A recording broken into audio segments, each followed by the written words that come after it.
Friends, welcome to చెక్కారిష్ట YouTube channel. ఈరోజు మనం ఈ వీడియోలో ఈజీగా ఇంట్లో మైసూర్ బోండా ఎలా చేసుకోవాలో చూద్దాం. దీనికి మనకి ఒక 3 కప్స్ మైదా పిండి కావాలండి.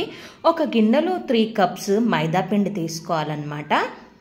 ఇదిగోండి నేను తీసుకున్నాను కదా, ఒక బౌల్లో తీసేసుకోండి. తర్వాత దానికి రుచికి సరిపడా కొంచెం సాల్ట్ వేసుకోండి. తర్వాత జీలకర్ర పొడి వేసుకోండి.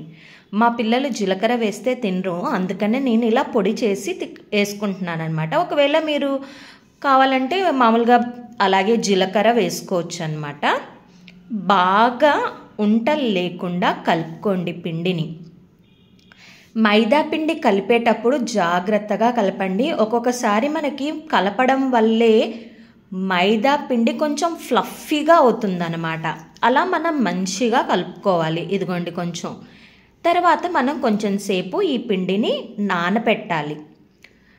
ఈలోపు మనం ఆయిల్ హీట్ చేసేసుకుందాము. ఇదిగోండి ఆయిల్ ఒక ప్యాన్లో తీసేసుకొని వేడి చేసేసుకోవాలన్నమాట. పిండిని మాత్రం బాగా బీట్ చేయాలి. మనకి పునుగేసుకునేలాగా వేసేసుకోవాలన్నమాట.